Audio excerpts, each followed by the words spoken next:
La beauté du nom des adventistes du 7e jour tient en ce qu'il fait ressortir deux choses. Premièrement, la création. Ainsi, nous savons d'où nous venons, qui nous sommes, et cela nous différencie des autres dénominations. Je crois qu'il en est encore ainsi aujourd'hui, mais cela a, autrefois, fait un contraste brutal avec les chrétiens qui observaient un jour différent.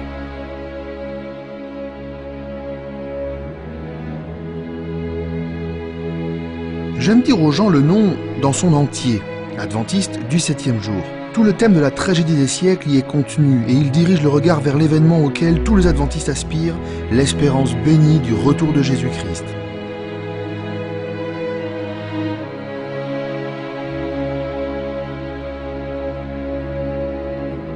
Notre mission est d'apporter l'évangile éternel à toute la terre. Nous avons besoin de personnes préparées avec soin, qui connaissent bien l'évangile. Des gens qui sachent comment le partager et qui ont été enseignés à bien communiquer, à qui l'on a appris ce que c'est que d'entrer en contact avec les autres pour toucher leur cœur.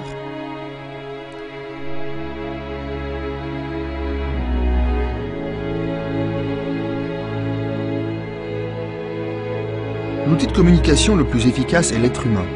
Et il est fondamental qu'il soit revêtu du Saint-Esprit pour être rempli de Jésus, car notre corps ment difficilement. Bien sûr, nous avons toutes sortes de gadgets et de technologies à disposition, mais notre témoignage, nos paroles au sujet de l'espoir que donne Jésus vont encore plus loin et sont essentielles pour communiquer l'Évangile.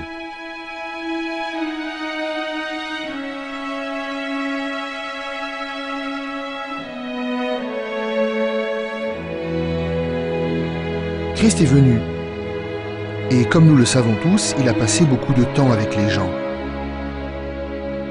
C'est au cours de ces contacts qu'il a gagné leur confiance et fait tant et tant de bonnes choses pour eux.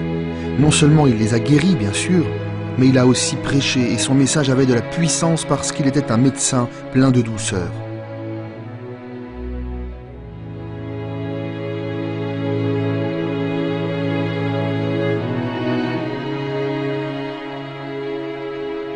Il y a maintenant bien des personnes issues de religions non chrétiennes avec lesquelles nous pouvons entrer en contact. Je pense que notre 7e jour est très important pour notre relation avec ces gens qui viennent du judaïsme ou de l'hindouisme ou même du bouddhisme. Car il est le témoignage que Dieu nous a créés, que notre nature est spécifique, que nous avons une identité mais aussi qu'il prend soin de nous. Nous voyons dans l'Ancien Testament qu'il ne nous a pas seulement créés, mais qu'il nous a aussi rachetés.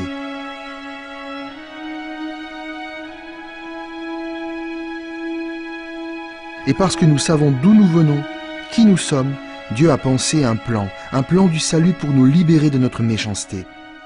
Et parce que nous savons que, pour finir, tout sera résolu quand Jésus reviendra, nous pouvons dire que c'est la plus grande et bonne nouvelle que nous voulons partager de la meilleure façon possible.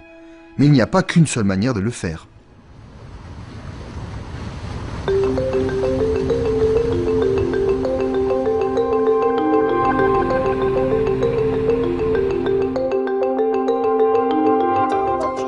Victoria ressemble à toutes les fillettes de 10 ans. Elle aime être avec ses parents et son frère Daniel. Elle a même un petit animal de compagnie, un toucan, qu'elle appelle Samson. Cependant, Victoria a fait quelque chose que la plupart des fillettes de son âge n'ont jamais fait.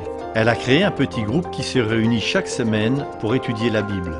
Une fois par semaine, Victoria saute dans son petit canoë et pagaie pour remonter la rivière au bord de laquelle vit sa famille. Cette rivière, avec beaucoup d'autres, font partie du bassin du fleuve Amazone qui couvre toute une partie du nord du Brésil.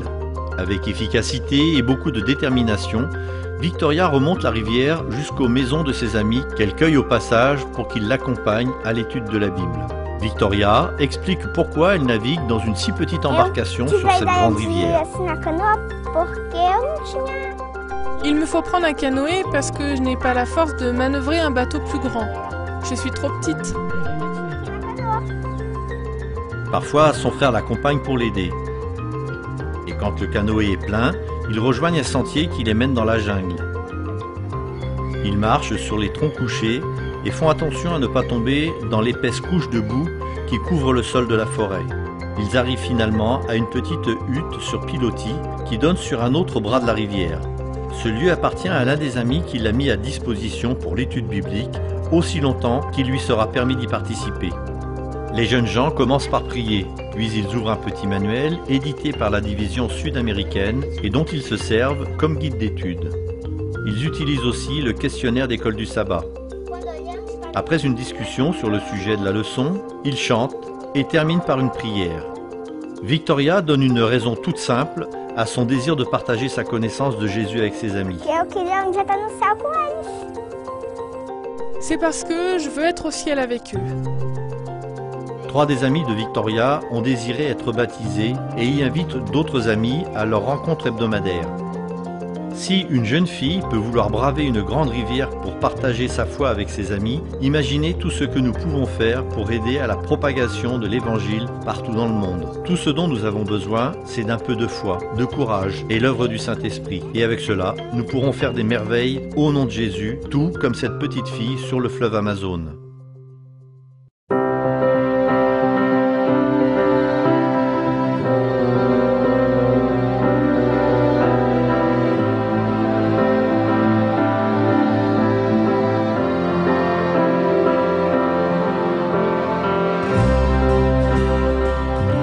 Les médias, Internet, la télévision, le ministère des enfants, le ministère des femmes, le ministère de la santé, les publications, toute cette gamme de moyens est nécessaire parce que nous avons la mission de satisfaire les besoins des gens là où ils sont. Pour ce faire, il nous faut trouver les manières d'entrer en contact avec des gens de différentes cultures et dans toutes sortes de situations.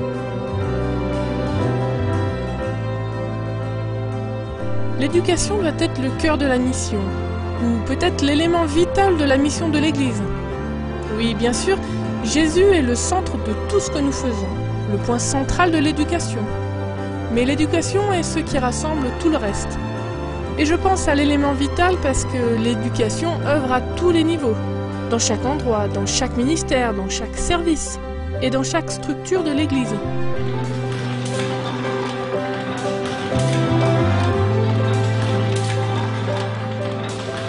Après une de ses visions, Ellen White a dit à son mari James: « Tu dois imprimer une petite brochure et l'envoyer aux gens. »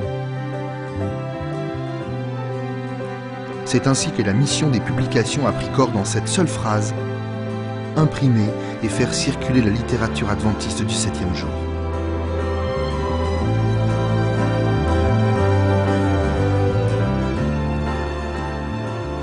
Nous cherchons à valider notre mission par une déclaration de Jésus-Christ. En fait, il n'est pas forcément nécessaire que chacun présente toutes les doctrines de l'Église adventiste du 7e jour. Mais chaque personne entrant en contact avec un patient doit être capable de lui démontrer la compassion de Jésus-Christ.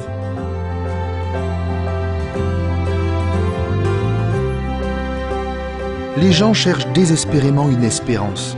Les nouvelles qu'ils entendent dans les médias ne leur donnent aucun espoir pour le futur. Or, nous avons l'assurance que Jésus revient bientôt.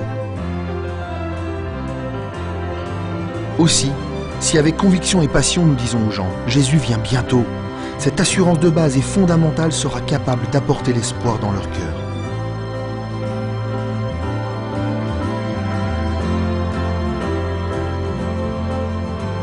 Ainsi, le nom adventiste du 7e jour est-il un nom passionnant?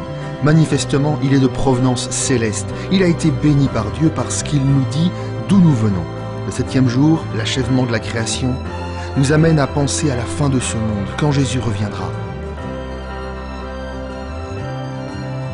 Ainsi, en substance, chaque fois que vous prononcez le nom adventiste du 7e jour, vous faites une prédication.